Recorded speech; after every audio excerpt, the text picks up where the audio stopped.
All right, Randy, welcome back to the podcast, and hadn't chatted in a while. So, new listeners, go back to listen to some of the things that we have chatted about in the past. Some of that still applies quite a bit, but Randy Hampton with Colorado Parks and Wildlife is kind of our go-to contact in keeping up to date on what's happening in Colorado. And so, give us a 30-second who you are. Sure. I'm the public information officer or spokesperson for the Northwest region of Colorado Parks and Wildlife. So basically, you can divide the state of Colorado into four equally sized quadrants. Kind of I-70 cuts it, between the north and the south, and then the continental divide creates east and west. And there's a few exceptions to that in how the regions are actually laid out. But that gives everybody a pretty good idea. My region covers places like Craig, which is, the elk hunting capital of North America, all the way over to the tiny community of Walden, which is the moose viewing capital of Colorado. So, wildlife is really, really important when these towns are putting it in their names. But I've got places like Steamboat and Aspen and Breckenridge Vale and, Rifle, Grand Junction in my region. So kind of covering that northwest corner of the state. So we really want to talk about what's going on. And I was joking with a buddy yesterday about what we notice on any hunting social media page where somebody asks, what's the season, when's second season, blah, blah, blah. Easy things to Google, get the answer. And that's such a, come on. I now have moved to South Dakota. I can't remember if I told you that or Yep. not. And I heard someone say that, oh man, Colorado's so confusing and what they all got going on. But actually noticing after getting my big game brochure and looking at that, it's like all pretty much a one-stop shop and pretty nice to have all of that in a really nice publication. So like I said last year about this time, it is very important to pick up that handbook and read through the changes, read through all of that. And last week we had an episode with OnX, and they talked about how knowing license changes would be a really good tip to being able to draw more tags. Because if you know a unit picked up 5 more sheep tags, let's say, that's a tag you probably want to apply for. Or paying attention to those things. So diving into, and that's more than what's in the brochure, but diving into what the changes are, what's happening, and staying informed is really important, is what I'm getting at. So let's talk about fire for first off. That's one area that has been a big change across many ecosystems there. Yeah, Colorado got just hammered last fire season. We expect, with pretty low snowpack right now, that, maybe another dry year. And so fire is certainly a concern in the future as we look forward to. Now we're hopeful, the March and April are Colorado's snowiest months. So we've still got some time, and hopefully we can build up a better snowpack and maybe dodge that bullet. But fire was certainly in 2020 a massive thing. Some of the fires we dealt with, early in the summer, we saw the Pine Gulch fire, which is just north of Grand Junction. Massive fire, ended up in around 140,000 acres, and was for a little while Colorado's largest fire in recent history. It's just later in the summer, we saw things like Cameron Peak Fire, which was over on kind of the northeast part of the state, up in north central Colorado. We saw, the East Troublesome Fire spark in Grand County and became one of the fastest moving fires that anybody in Colorado could ever remember. It grew more than 100,000 acres in a single day. So just a massive, fast-moving fire. Now, the good thing in this is we have a lot of collared animals out there for different research studies, and we were able to actually, our GIS folks did some cool work. They overlaid the elk collars and the movement of elk collars with these fire progression maps that the feds were able to produce from their fire folks. And so you can actually watch those fires move and watch the elk move out of the way. The fire burns past them and they move right back in. Or watching elk that would find places to actually stay within the fire perimeter and not have to move around much and be completely fine after the fire moved past. So we did see some individual animals that were killed in the fire or had to be put down due to injuries. But even in like the East Troublesome fire, that number's under 25 animals. It is not population impact level. So, the herds are okay. There were individual animals that were affected. The bigger issue will come in the area of fish, which will be impacted when spring runoff hits because of all that ash that's in the system, and now will get transported into streams, rivers, creeks, and everything else. So there's some concerns there from fire. But the only other thing we're kind of watching is will some of these areas that were burned still be closed due to damage to roads, culverts, things like that. So we're keeping an eye on all of those things. But fire made 2020 quite a busy year for our folks. Yeah, so that's really interesting. I didn't even think about the fish being impacted in that way, but of course it's a full ecosystem, as someone with a science background should know, a full cycle of impacts, but the less obvious of dealing with those sediment in the streams and the higher concentration of what, if I'm correct, would be an increase in phosphorus or phosphates to the stream. I'm sure would add quite a bit to a very sensitive ecosystem such as trout ecosystem. So that's pretty interesting. Yeah, absolutely. It's fish that we worry, in the fire fallout and recovery. It's fish that we worry about the most. People think, oh, they're in the water, they're fine. Fire moves by, good to go. But it's all that junk, all that leftover debris, all that ash. Now, with the fires we had last year, it was snow that put them out. Man wasn't gonna get there. They basically tried to contain it, protect structures, and started praying for rain and snow, and it finally came, and that helped. So all this ash didn't go anywhere. It's just kind of under the snow, waiting. And so it's like this, kind of this ticking time bomb, or at least the potential of some serious impacts.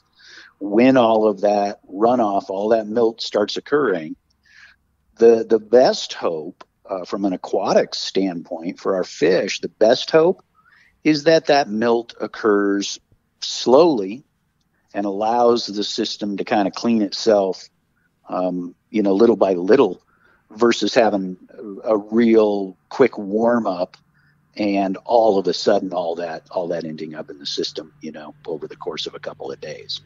Yeah. So the bottom line, besides the fish, big game hunters that are concerned about that is probably pretty good news. It's great news. And the winter flights, the census work that we do, where we go up and kind of check on herds and things. The winter flights in most of these fire regions have seen pretty good numbers. We haven't fully analyzed that data and won't get to that until the end of March, but we'll see how those herds are doing. But the biologists that were doing those flights, the wildlife managers that were out there, the reports I'm hearing back were, we're seeing animals and seeing them in the areas where they have been, and we're seeing them in the numbers that we've typically seen. So not major concerns in that regard. As a matter of fact, what I would tell people that are out there that are listening, that are going, oh, do I want to hunt Colorado because of those fires? The reality is there's a ton of nitrogen in all that ash, all that burned material. Plus, it takes out those canopies and allows sunlight down to the ground. And so what you will see this spring and summer and into the fall is a really good forage rebound in a lot of these areas where those ground plants are going to have sunshine and fertilizer, and they actually become highly nutritious. fire is part of the Western ecosystem. Elk, deer, all these other critters, they evolved with fire as part of the system. And it's actually a very healthy part of the system. We frequently use fire as a tool to improve big game habitat. So, we don't want to see the catastrophic fires. We don't want to see the fires that, are taking out people's houses and things. But there's another part that you go, oh, well, that's a lot of habitat work that got done last summer. It's not the way we want to see it done, but there will be some benefits to big game wildlife. And I say that not cheering for fire, but really trying to keep, and be mindful that there were people whose homes and lives and livelihoods were affected. And we certainly, certainly understand that, feel bad for those folks. That isn't the way we want to see it happen. But Mother Nature uses fire as part of that system too. There's a silver lining in 2020 for sure. Mm-hmm. Mm-hmm. So the applications are open. I have started my extensive research now and figured out my plan for goat and sheep. In the day I draw that, I'm going to have to get a loan now that I'm a I'm a non-resident. But I told my wife what that costs, and I said, I don't even care. If I draw one of those tags, I don't care. I'll figure it out. I'm going to go do it. So good for you. Yeah. Right. And that's the whole purpose of a side business, is making a little money to pay for the hunting. So, right. But those are open, and Yep. Applications opened 1st of March. So you have to get the applications in by April 6th. So that's the deadline. Applications are due then. We also, of course, have, that's the primary draw. There's a secondary draw that occurs along the way if you don't get the license you were looking for in that primary draw. And additionally, Colorado is one of those few states that offers over-the-counter licenses, even for non-residents. We have those in the archery elk seasons and also second and third rifle season for elk. So, there's lots of opportunities. Even if you don't get that license you may be looking for in another state, Colorado is kind of the place that'll back you up. We got your back. We want you out there. People talk about the complexity of Colorado's regulations, and, they look at the hunt guide and they're like, holy cow, this thing's, 80 pages. It's like reading a small book and trying to figure out, every bullet point.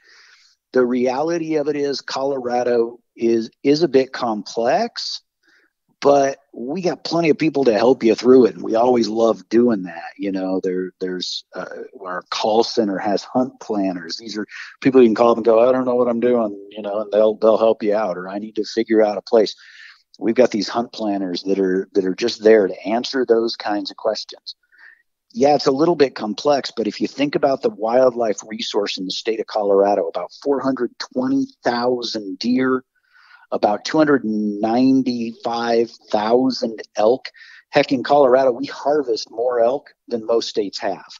So we have a tremendous wildlife resource, and we manage it to really, really take care of those populations and to make sure that they're sustainable, and also, providing for the recreation of sports people from around the country and around the world. I'm looking at Colorado with different eyes now as a non-resident, and since starting this podcast, I was a resident, and so finding some of that commonality I have now with all the other non-residents and how I look at it, how I approach it. I'm trying to share what I know and share what the struggles are with that, and trying to learn a system or just be good at it. Just be good at understanding that data and what we can do with it. So I think I'm gonna do a little deal on a hunt planner again. I had one way back when, and we did an episode on the secondary draw, so that's in here way back quite a few episodes ago, and so definitely want to encourage listeners to go back and listen to that. One of the other things, and this is probably really useful to those listeners that are non-residents like yourself, Clint. There is always noise in the system about changing how many licenses go to residents, how many go to non-residents. There was discussion, I guess go back to 2005 or so when kind of all the allocation discussions occurred in Colorado for the system that's been tweaked along the way, but is in place in Colorado for how licenses are allocated to residents and non-residents. The subject of allocation came up again last fall with the Colorado Parks and Wildlife Commission. I've heard there's actually a bill in the Colorado legislature that would set some allocation numbers. So there's always somebody that's interested in changing or tweaking those allocations. And so it's really important for people to stay involved, even if you're not a Colorado resident. If you count on Colorado to be the place that you go and hunt in the fall, or that you come in and hunt once every 5 years, you really still have a voice and a role and the ability to tune in for commission meetings. We broadcast them on YouTube these days to keep up to date on what's happening in the state and to really provide comment when there's things that you hear that you go, you know what, that affects me and I support it or I don't. So it's really important for sports people to stay involved.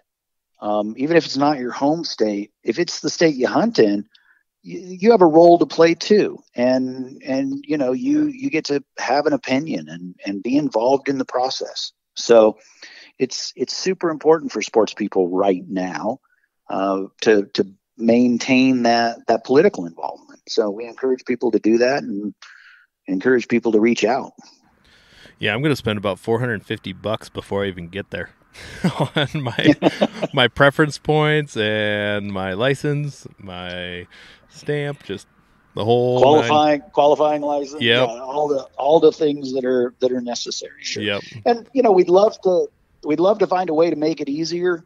And I suspect somewhere along the way we will. But anytime you start changing the dynamics of how do we make it easier, how do we make it better, how do we deal with issues of crowding, how do we deal with issues of access, how do we deal with rising numbers of archery participants and declining numbers of rifle participants.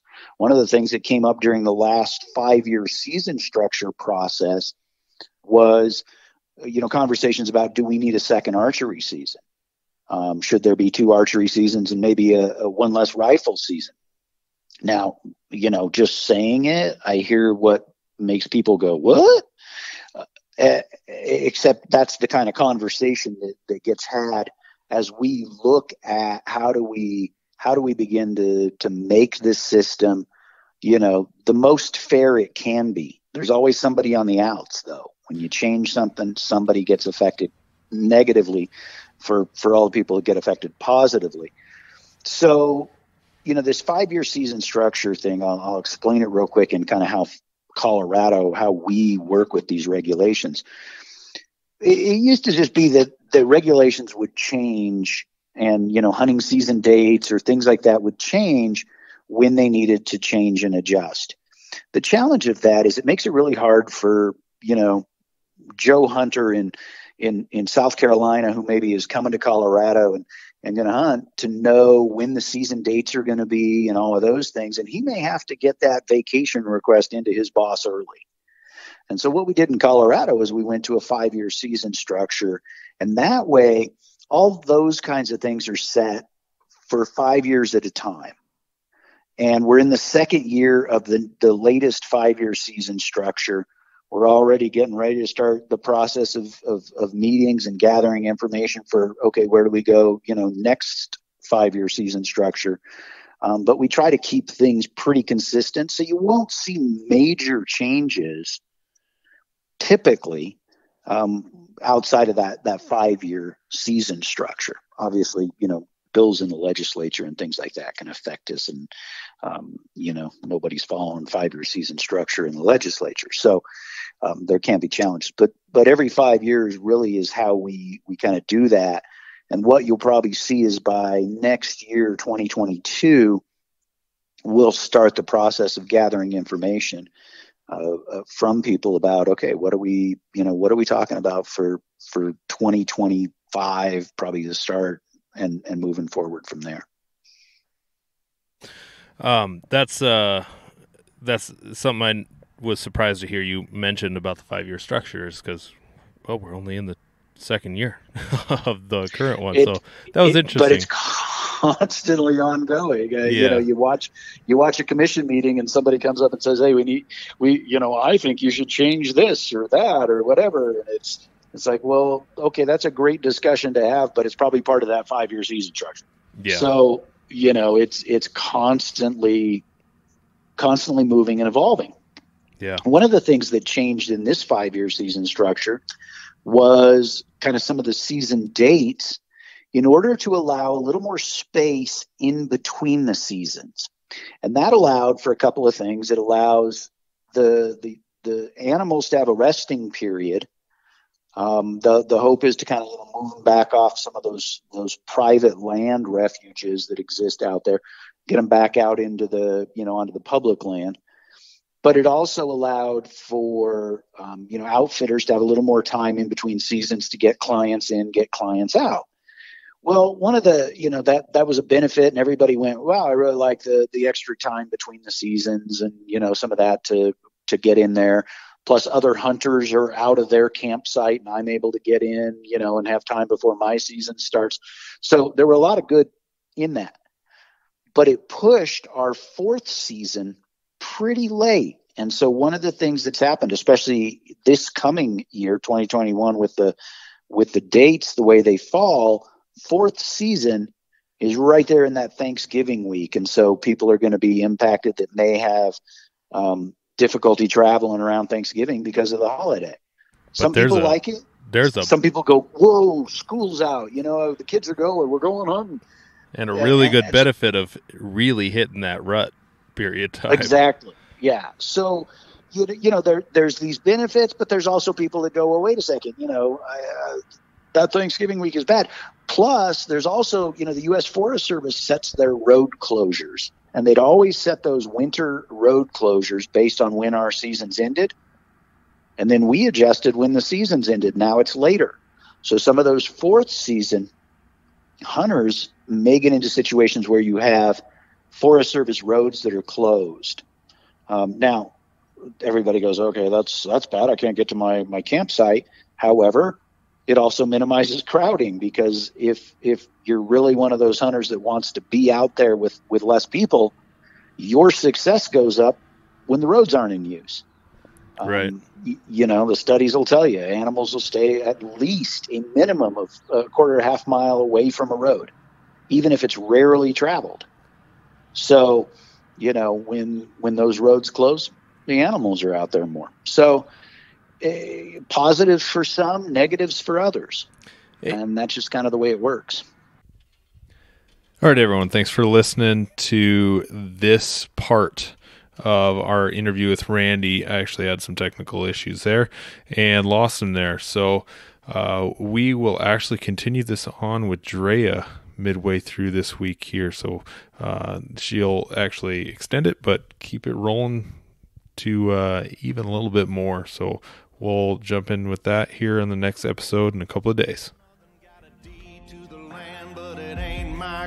This is God's country.